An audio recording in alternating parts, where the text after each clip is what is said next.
हरे कृष्ण। आप सभी भक्तजनों का स्वागत है आज के सत्र में। सत्र का शुभारंभ हम पहले श्रीला प्रभुपाद जी की आज की कोट के साथ करेंगे। आज है 4 तारीख। कोट आपके सामने है। एक मूर्ख व्यक्ति क्या नहीं कहता और एक बकरी क्या नहीं खाती। वृंदावन 4 सितंबर 1975। जगत गुरु श्रील प्रभुपाद की जय। अभी श्रीमद् भगवत गीता पढ़ेंगे। आज का अध्याय है तीसरा, जिसका नाम है कर्मयोग। श्लोक संख्या है 38। भाव्य प्रभु जी रीड करो श्लोक और अनुवाद, तात्पर्य भी। हरे कृष्णा, मेरी आवाज आ रही है? मैं ऑडिबल हूँ?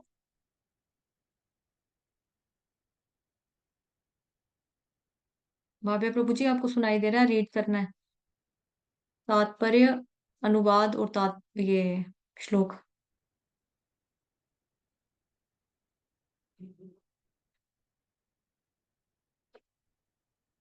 कोई और पढ़ना चाहता है? कोई और अगर रीड करेगा तो हैंड रेस करो। हर ग्रेस रत्नावली देवी दासी माता जी, आप पढ़ोगे? जी माता जी, पढ़ो। श्लोक, तात्पर्य, अनुवाद तीनों, ठीक है? माता जी श्लोक तो नहीं आएगा। ट्राई ट्राई करो, कोई करते। बात नहीं। हम्म। हाँ। धूमेन आ व्रयेते वाहिर यथा आदर्श मलिने च यथा अल्पने आवर्त गर्भ तथा तने इदम आवर्तम। ठीक है, कोई और जो श्लोक रीड करना चाहता है? सिर्फ श्लोक, अनुवाद और तात्पर्य माता जी पढ़ेंगे। श्लोक कोई और पढ़ना चाहता है? जी माधव प्रभु जी आप पढ़ो। धूमेनाव्रियते वह्निर्यथादर्शो मलेन च यथोल्बेनावृतो गर्भस्तथा तेनेदमावृतम्। हरे धन्यवाद। कृष्ण। हरे कृष्णा प्रभु जी, धन्यवाद आपके लिए। हरि बोल। अनुवाद यश प्रभु जी आप पढ़ लो, तात्पर्य माता जी पढ़ लेंगे। यश प्रभु जी आप पढ़ो अनुवाद। जी प्रभु जी। जी हरे कृष्ण माता जी। हरे कृष्ण प्रभु जी। जिस प्रकार अग्नि धुएं से, दर्पण धूल से अथवा भ्रूण गर्भाशय से आवृत रहता है, उसी प्रकार जीवात्मा इस काम की विभिन्न मात्राओं से आवृत रहता है। हरे कृष्ण। हरे कृष्णा। जी माता जी आप पढ़ लो। तात्पर्य शिला प्रभुपाद द्वारा शिला प्रभुपाद की जय। जीव आत्मा के आवरण की तीन कोटियां हैं, जिनसे उसकी शुद्ध चेतना धूमिल होती है। यह आवरण कम ही है जो अविभिन्न स्वरूपों में होता है, यथा अग्नि में धुआं, दर्पण पर धूल तथा भ्रूण पर गर्भाशय। जब काम की उपमा धूम से दी जाती है तो यह समझना चाहिए कि जीवत सुफलिंग की अग्नि कुछ कुछ अनुभवज्ञम है। दूसरे शब्दों में, जब जीवात्मा अपने कृष्ण भावना अमृत को कुछ कुछ प्रकट करता है तो उसकी उपमा धुओं से आवृत अग्नि से दी जा सकती है। यद्यपि जहाँ कहीं धुआं होता है वहां अग्नि का होना अनिवार्य है, किंतु प्रभाविक प्रारंभिक अवस्था में अग्नि की प्रतीक्षा अभिव्यक्त नहीं होती।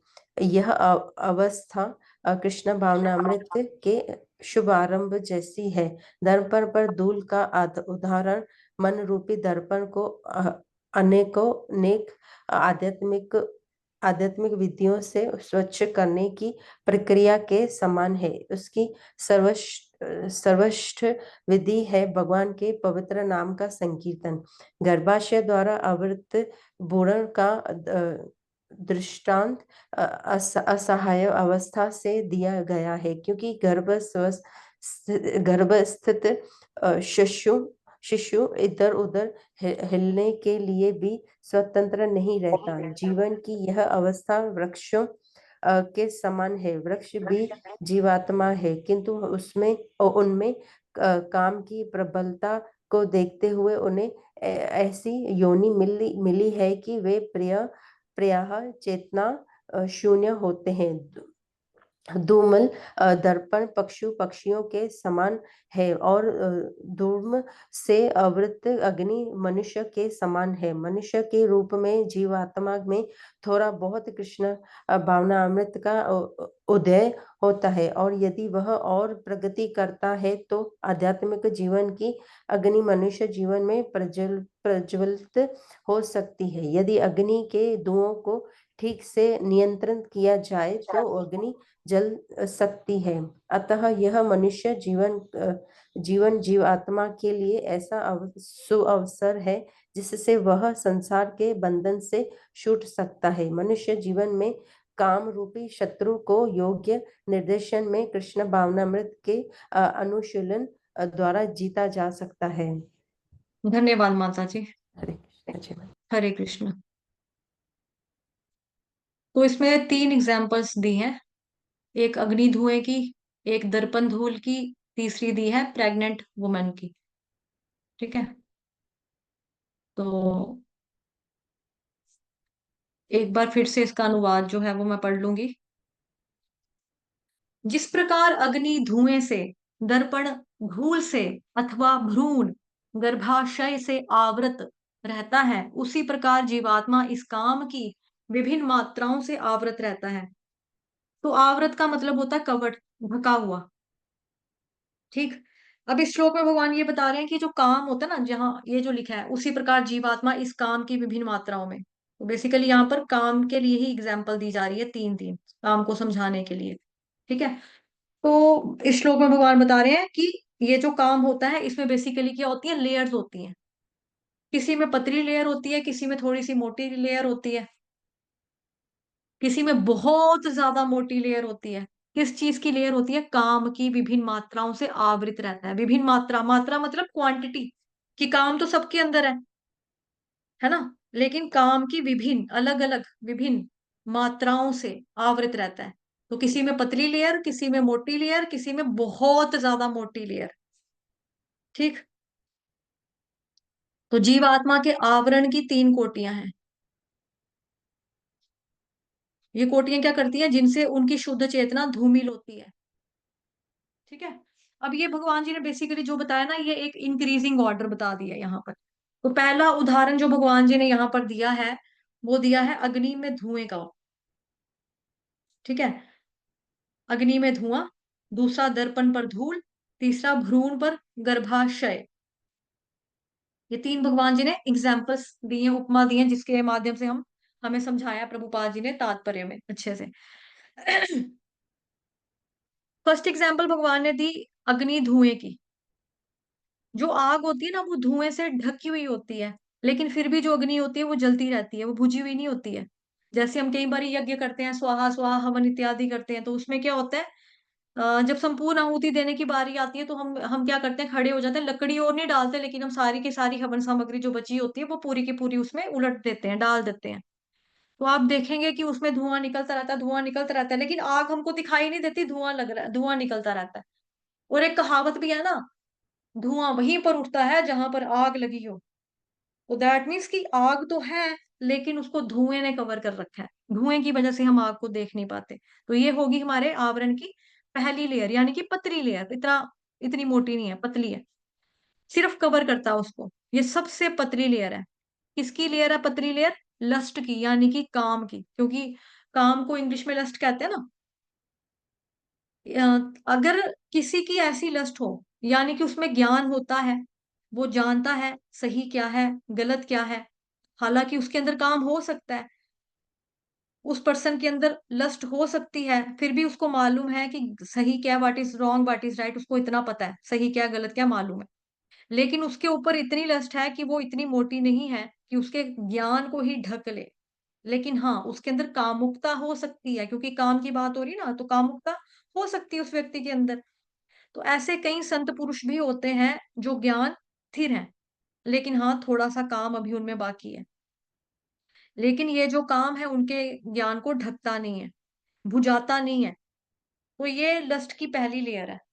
सेकंड लेयर जो यहाँ पर है भगवान जी ने बताई है दर्पण पर धूल, दर्पण पर धूल की लेयर। तो जो दर्पण किसको बोलते हैं? शीशे को बोलते हैं, मिरर को, ग्लास को, शीशे को बोलते हैं ना। ये सेकंड लेयर है। अब दर्पण का साइज तो नजर आ रहा होता है। शीशा शीशा अगर आपके लगा हुआ है तो शीशे का साइज क्या है वो तो आपको दिखाई दे रहा है। लेकिन शीशा जो है, वो शीशे वाला जो उसका कार्य है, जो व्यवहार है ना, स्वभाव है शीशे का, वो वाला काम नहीं करेगा। शीशे का स्वभाव क्या है? शक्ल दिखाना, मतलब कि परछाई को दिखाना। जो भी आप जो भी शीशे के सामने आकर खड़ा होगा, जो भी चीज शीशे के आगे से गुजरेगी, तो शीशा जो होता है उसको देखता है ना। शीशे शीशे में वो उस चीज की शक्ल, उस चीज का अक्स जिसको कहेंगे, उर्दू में अक्स कहते हैं, वो नजर आ रहा होता है। लेकिन कई बार क्या होता है कि शीशे का साइज आपको दिख रहा है, लेकिन शीशे के ऊपर धूल मिट्टी इतनी ज्यादा जमी हुई है कि शक्ल ही दिखाई नहीं दे रही उसमें। तो पहले वाले एग्जाम्पल के अंदर, यानी कि जब अग्नि धुएं से ढकी हुई होती है, ऐसे व्यक्ति के पास ज्ञान यानी कि नॉलेज होता है, वो ज्ञान का इस्तेमाल कर पाता है। और जो सेकंड एग्जाम्पल ये वाली है, धूल मिट्टी शीशे के ऊपर धूल वाली, जिसमें कि धूल जमी हुई है दर्पण के ऊपर, ऐसे में व्यक्ति ज्ञान का इस्तेमाल नहीं कर पाता। इसीलिए यहाँ पर बताया जा रहा है कि जैसे जब दर्पण पर धूल होती है, हम दर्पण का इस्तेमाल नहीं कर पाते, उस तरह से व्यक्ति ज्ञान का इस्तेमाल नहीं कर पाता। जब लस्ट और ज्यादा डीप हो जाती है, तो तीसरा एग्जाम्पल क्या है? भ्रूण पर गर्भाशय। भ्रूण पर गर्भाशय, तो उसमें क्या बताया जा रहा है कि भ्रूण किसको बोलते हैं? मतलब जो, मतलब माँ के पेट के अंदर बच्चा है ना, मतलब गर्भाशय, गर्भ किसको, सबको पता है गर्भ क्या है। भ्रूण पर गर्भाशय, यानी कि तीसरा एग्जाम्पल बताया भ्रूण गर्भाशय का, कि अब बच्चा जो होता है वो माँ के गर्भ में होता है, यानी कि पेट में होता है। अरे भाई, वो हिल डुल भी नहीं पाता, इस तरह से उसकी कंडीशन होती है बच्चे की। और अंदर जो है उसके अंग निकल रहे हैं, धीरे धीरे बच्चा जो होता है वो डेवलप होता है। जैसे हमारे में सभी यहाँ पर माता जी लोग ही हैं मैक्सिमम, एक आधे ही हैं जो प्रभु जी हैं, दो तीन होंगे, तीन चार, बाकी सब माता जन है यहाँ पे। तो बच्चा जो होता है माँ की टम्मी के अंदर होता है, वो निकलता तो नहीं है बाहर एकदम से, लेकिन उसके अंग धीरे धीरे बढ़ते हैं, डेवलप होते हैं। पहले वो, आई थिंक, चने के दाने के जितना होता है, फिर राजमा के दाने के बराबर होता है, फिर धीरे धीरे उसका साइज बढ़ता है, फिर एक दिन वो पूरा बेबी पूरा बन जाता है। जब उसको 9 महीने होता है, पूरे उसके अंग वगैरह बढ़ते भी हैं, हाथ है, हाथों की शेप, आंखें बनती हैं, सिर बनता है, दिमाग बनता है। ये सारी चीजें जो होती है वो अंदर अंदर हो रही है ना। लेकिन बच्चा हमें दिखाई तो नहीं देता बाहर से, और वो टाइटली एक तरीके से पूरा जो होता है ना वो कवर्ड होता है, और बहुत टाइट तरीके से वो पैक्ड होता है। ऐसे जीवात्मा की जो लस्ट होती है वो इतनी ज्यादा कवर्ड है कि उसे इनएक्टिव रहना पड़ रहा है। हिलता डुलता नहीं ना, वो पूरा कवर होता है, पैक होता है पेट के अंदर माँ के। तो इसीलिए ज्यादातर लोग जो बहुत ज्यादा लस्टी होते हैं, बहुत ज्यादा कामुक होते हैं, तो प्रकृति का ऐसा नियम है कि अगले जन्म में उनको क्या करना पड़ेगा? पेड़ बनना पड़ता है, ताकि वो निष्क्रिय हो जाए।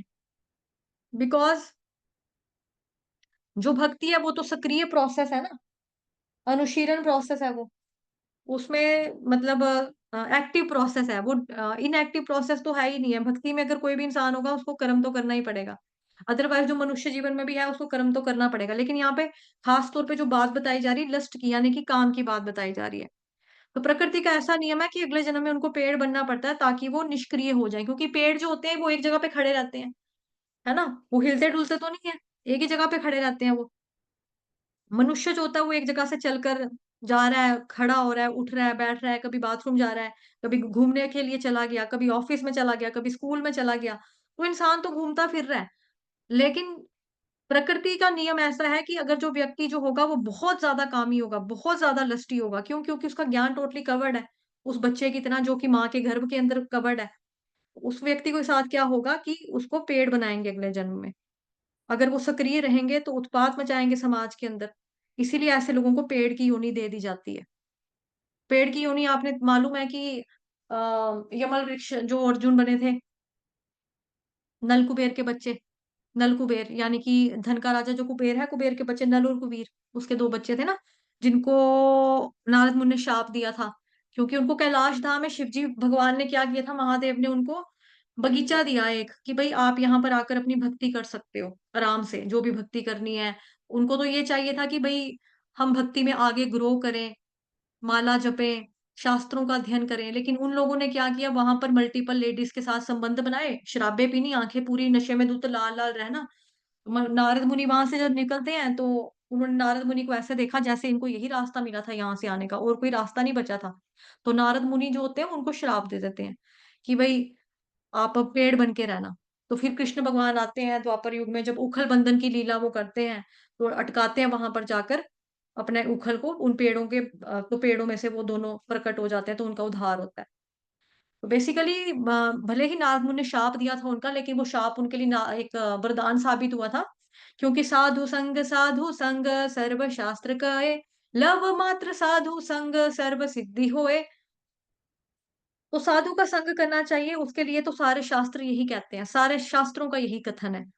क्यों? क्योंकि लव मात्र साधु संग, थोड़ा सा क्षण भर के लिए भी अगर आपने एसोसिएशन ऑफ डिवोटी की जो डिवोटीज की एसोसिएशन है, जो भक्तों का संघ है, वो लिया है, तो वो आपको बड़े से बड़ी प्रॉब्लम से निजात दिलवा सकता है। साधु संग सर्व शास्त्र के, लव मात्र साधु संग सर्व सिद्धि होए, सभी प्रकार की सिद्धि आपको मिल सकती है। तो इस तरह से जो लोग एक्ट इस तरह से भक्ति वगैरह नहीं करते हैं, जो लोग बहुत ज्यादा लस्टी होते हैं, बहुत बहुत बहुत बहुत ज्यादा लस्टी होते हैं, जिनके अंदर काम इस तरह से है, जो तीसरी एग्जाम्पल यहाँ बताई जा रही है, भ्रूण पर गर्भाशय, गर्भाशय, जैसे किसी कोई औरत को देखेगा, तो कोई औरत को सोचते हैं कोई मोटी भी तो हो सकती है, जरूरी तो नहीं है ना कि इसके पेट के अंदर बच्चा ही होगा तभी करके ये मोटी है। किसी को गैस की प्रॉब्लम हो सकती है, किसी का पूरा शरीर ही मोटा है ना।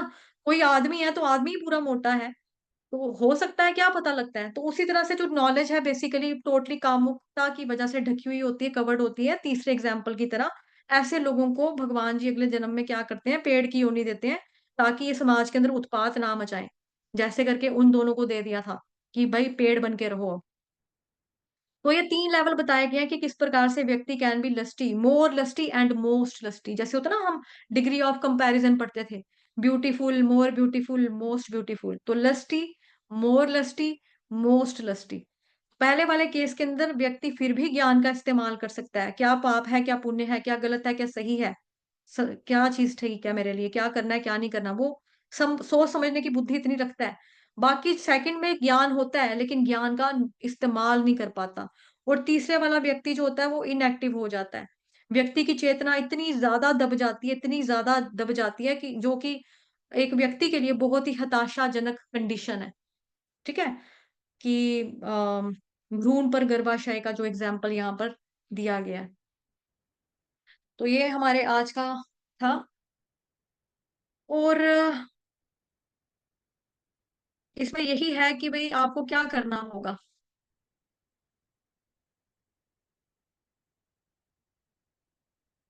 मनुष्य जीवन जो हमें मिला है जीवात्मा के लिए, ये एक सुअवसर है, ये हमारे लिए अपॉर्चुनिटी है, गोल्डन अपॉर्चुनिटी बेसिकली इसको बोलेंगे। ठीक है, इसमें हमें इंसान की योनि मिली है, तो हम भगवान जी की भक्ति करेंगे। भक्ति करेंगे तो क्या करेंगे, फिर हम संसार के जो बंधन है, जन्म जरा मृत्यु व्याधि 84 लाख योनियों का बंधन, इससे हम मुक्त हो सकते हैं। मनुष्य जीवन में काम रूपी शत्रु, शत्रु क्या है, शत्रु क्या है, दुश्मन कौन है हमारा, दुश्मन हमारा ये नहीं कि कोई पड़ोसी हमारा दुश्मन है, कोई ससुराल वाले हमारे दुश्मन है, कोई ऑफिस में जो बॉस है हमारा वो हमारा दुश्मन है, क्लास में हम स्कूल में पढ़ते हैं किसी बच्चे के नंबर हमारे से ज्यादा आते हैं तो वो हमारा दुश्मन हो गया। ऐसा नहीं है। दुश्मन हमारा कौन है, काम, क्रोध। काम जो है बेसिकली वो हमारा काम रूपी शत्रु, काम रूपी क्या है, काम एक हमारा दुश्मन है। तो काम रूपी शत्रु को योग्य निर्देशन में कृष्ण भावनामृत के अनुशीलन द्वारा जीता जा सकता है। तो काम को अगर जीतना है तो कैसे जीतेंगे, कृष्ण की भक्ति कर कर जीतेंगे। जितने भी हमारी अनर्थ है ना, काम है, क्रोध है, लोभ है, मद है, मत्सर्य है, सारा का सारा हम कृष्ण भावनामृत से जीत सकते हैं, इनको सबको हम हरा सकते हैं, इन सभी लोगों को। तो हमें क्या करना होगा, केवल और केवल कृष्ण भगवान जी की भक्ति करनी होगी। अपनी सभी इंद्रियों को भगवान श्री कृष्ण की इंद्रियों की संतुष्टि करने के लिए, उनकी इंद्रियों को प्रसन्न करने के लिए लगाना होगा, क्योंकि वो ऋषिकेश है। भक्ति साम्य सिंधु ग्रंथ में श्लोक आता है, आपको लर्न भी करवाया था, पहले खंड का पहले अध्याय का 12वें नंबर का श्लोक है। सर्वोपाधि विनिर्मुक्तम तत्परत्वेन निर्मलम ऋषिकेण ऋषिकेश सेवनम भक्ति रुच्यते। कि भक्ति का मतलब क्या है, बेसिकली शुद्ध भक्ति की परिभाषा है ये जो मैंने अभी आपको सुनाया श्लोक। भक्ति का मतलब होता है कि हमारी सभी इंद्रियों को भगवान की इंद्रियों की सेवा करने में लगाना। क्यों? क्योंकि भगवान जी सभी के स्वामी हैं, उनकी सेवा में व्यस्त कर देना है, अपनी इंद्रियों को लगा देना है। तो जब जीव आत्मा परम भगवान की या परम की सेवा करती है तो दो तरह के गौण प्रभाव पड़ते हैं। पहला प्रभाव ये पड़ता है कि जो भक्त होता है ना वो सभी प्रकार की भौतिक उपाधियों से मुक्त हो जाता है। दूसरा प्रभाव ये पड़ता है कि भक्त की इंद्रियां भगवान जी की सेवा में लगे रहने मात्र से ही शुद्ध हो जाती हैं। तो हमें कौन शुद्ध करेगा? हम कैसे होंगे? हमें भगवान ही शुद्ध करने वाले हैं, भगवान की भक्ति ही शुद्ध करने वाली है। भक्ति साम्य सिंधु में ये भी पढ़ा था ना, क्लेशाग्नि, क्लेशों को मिटाने वाली, शुभदा, है ना? सभी तरह के शुभ कल्याण प्रदान करने वाली। तो हमें धीरे-धीरे ही ऐसा होता है, अगर काम होता है, काम सबके अंदर है। हम लोग कलयुग के प्राणी हैं, होगा, लेकिन किसी के अंदर नाम मात्र के रूप में होगा, छोटी-सी पतली-सी लेयर होगी, यानी कि जो हमने पहले पढ़ी कि धुआँ अग्नि वाली पतली लेयर। धुएँ को अगर फूँक मारें, फूँक मारें, फूँक मारें, जैसे एक होता था ना पाइप, जैसे पुराने ज़माने में चूल्हे जलते थे, तो पाइप होती थी जो गोल-गोल, उससे फूँक मारते थे। फूँक मारने से तो आग जो होती थी वो एकदम से पखना क्या कहेंगे, मतलब जल तो रही होती थी लेकिन वो थोड़ी-सी और पकड़ ले लेती थी। तो मतलब फूँक मारने से धुएँ को अगर आप धुएँ की जो अग्नि है ना बेसिकली 1 मिनट, मैं आपको दिख रही हूँ? हरे कृष्णा, क्या आप लोग मेरे को देख पा रहे हैं? जैसे जो धुआँ होता है, कई बारी जैसे धुंध पड़ी होती है। धुआँ अगर आप उसको ऐसे-ऐसे, ऐसे-ऐसे करोगे ना, मतलब वो छँट जाएगा। आप उसको आगे-पीछे देख सकते हो। ऐसे-ऐसे किया, यूँ-यूँ किया, थक गया, मतलब छँट जाएगा। फूँक मारी तब चला जाएगा। ये चूल्हा पक रहा है आपका, उसमें एक पाइप होती है, ऐसे सुराख, फूँक मारोगे, वो नज़र आ जाएगी। तो ज्ञान जो होगा वो ढकेगा नहीं आपका। ज्ञान जो होगा दिमाग में रहेगा कि या क्या सही है, क्या गलत है, पता लग जाएगा। लेकिन जो दूसरी वाली एग्ज़ाम्पल हमने पढ़ी, उसमें व्यक्ति ज्ञान का इस्तेमाल नहीं कर सकता। दूसरे वाली एग्ज़ाम्पल क्या पढ़ी थी? पहली हमने पढ़ी धुएँ अग्नि वाली, दूसरी एग्ज़ाम्पल हमने पढ़ी शीशे वाली। शीशे वाली, उसमें मिट्टी की परतें जमी हुई हैं, उसमें नॉलेज का इस्तेमाल नहीं कर पाएगा व्यक्ति। क्या जैसे मिट्टी जमा हुआ शीशा है आपके घर में, या कई बार होता है दाग-दाग पड़े होते हैं शीशे के ऊपर, ऐसे कि कमरा आपका बड़े टाइम से बंद था, शीशे के ऊपर किसी ने देखा ही नहीं, तो उसके ऊपर धीरे-धीरे धूल जम जाती है, साफ नज़र नहीं आता। आपने अच्छे से कपड़े पहने, आप तैयार हुए, आपने शक्ल जाकर देखी अपनी, आपको अपनी शक्ल अच्छे से नज़र नहीं आएगी। तो ज्ञान का इस्तेमाल नहीं कर पाओगे कि मेरे बाल जो हैं, वो यहाँ मैंने कंघी नहीं की है। शक्ल अच्छे से नज़र नहीं आ रही तो पता कहाँ से लगेगा कि कंघी की है या नहीं की है। लिपस्टिक लगाई है, नहीं लगाई है, आँख में काजल दिया है कि नहीं दिया है, पता नहीं चलेगा, तो ज्ञान का इस्तेमाल नहीं कर सकेंगे। तीसरा एग्ज़ाम्पल क्या बताया? माँ के पेट के अंदर जो बच्चा होता है वो बहुत मोटी लेयर है, क्योंकि वो एक प्लास्टिक की थैली में कवर होता है। इस तरह से बच्चा जो होता है पूरा कवर होता है, वो थोड़ा-सा भी हिल-डुल नहीं पाता, ज़रा-सा भी वो मूवमेंट उसकी नहीं होती है ना? तो जब ज़रा सी भी मूवमेंट नहीं होगी तो फिर क्या होगा? वो कहाँ से इस्तेमाल कर पाता है? कुछ भी नहीं कर पाएगा ज्ञान का। टोटली वो एक तरह की ना हेल्पलेस कंडीशन है। हेल्पलेस कंडीशन बोला जाता है इस स्थिति को। हेल्पलेस क्यों बोला जाता है? बिकॉज़ जब माँ की कोख के अंदर बच्चा होता है ना, तो माँ जो खा रही है बच्चे को भगवान जी की कृपा से उसी तरीके से फीड मिल रहा है। माँ अगर पानी पी रही है, बच्चे को पानी मिल रही है। अगर बच्चा भी जो कई बार बीमार होता है टम्मी से आने के बाद, मतलब बच्चा जन्म लेने के बाद जब बाहर आ जाता है, तो माँ का दूध पीता है। बच्चे को डायरेक्ट दवाई नहीं दे सकते, तो डॉक्टर क्या करता है, माँ को कहता है ये दवाई आप खाना। अब बच्चे को जब माँ दूध पिलाती है, दवाई ऑटोमेटिकली बच्चे के अंदर चली जाती है। ऐसे में जब वुमन प्रेग्नेंट होती है, तो बच्चा उसके पेट के अंदर है। किसी ने सिगरेट पी, स्मोक किया, तो बच्चा जो होगा उसको घुटन महसूस होगी, लेकिन वो कर कुछ नहीं सकता। वो बोल नहीं सकता कि मम्मा ये सिगरेट वाले अंकल से थोड़ा दूर हट जाओ, मेरे को घुटन हो रही है, मेरे को साँस नहीं आ रही, मेरे को लग रहा है कोई मेरा गला दबा रहा है। बच्चे को समझ में नहीं आता, मतलब बोल नहीं सकता, हेल्पलेस है वो। मम्मी को अगर मसाले, चटपटा खाना खाना पसंद है, तीखे खाना खाना पसंद है, मिर्च मसाले वाला खाना खाना पसंद है, तो फिर क्या होगा? बच्चे को पेट के अंदर मिर्चें लगेंगी, बट वो हेल्पलेस है, वो बोल कुछ नहीं सकता। तो ये टोटली जो होती है कंडीशन, तभी करके बताया जा रहा है, ये बहुत ही हताशाजनक स्थिति है, बहुत ही दुखदाई स्थिति है। इसमें व्यक्ति कुछ भी नहीं कर सकता। तीसरी वाली जो स्थिति बताई है काम की, कि काम की जहाँ मतलब ये लिखा है, उसी प्रकार जीवात्मा इस काम की विभिन्न मात्राओं से आवृत रहता है, ढका हुआ रहता है। तो पहला एग्जाम्पल अग्नि से धुआँ, दूसरा एग्जाम्पल धूल पर दर्पण पर धूल, तीसरा एग्जाम्पल भ्रूण पर गर्भाशय। ठीक है? आई होप आप लोगों को क्लियर हो गया होगा। आज के लिए इतना ही रखेंगे। वाञ्छाकल्पतरुभ्यश्च कृपा सिन्धुभयेव च पतितानां पावनेभ्यो वैष्णवेभ्यो नमो नमः। अनंत कोटि वैष्णव वृंद की जय। जगत गुरु श्रील प्रभुपाद की जय। श्री कृष्ण चंद्र भगवान की जय। ग्रंथराज श्रीमद् भागवतम महापुराण की जय। श्रीमद् भगवद गीता यथारूप की जय। आप सभी भक्तों की जय। हरे कृष्ण। तो मिलेंगे अभी अगले सेशन में। अगले सेशन का टाइम होगा दोपहर को 1 बजे। कल हमने 5 कथाएं पढ़ी थी, आज भी हम देखेंगे कितना पढ़ सकते हैं। तो आज के लिए इतना ही। बड़े सारे लोग लेट ज्वाइन कर रहे हैं, प्लीज 6:45 तो मतलब 6:45 बजे ज्वाइन किया करो, हमारे टाइमिंग फिक्स होते हैं, ठीक है, आर्मी वालों की तरह पूरा फिक्स है हमारा टाइमिंग्स। चलिए ठीक है, धन्यवाद आप सभी भक्तजनों का। हरे कृष्ण।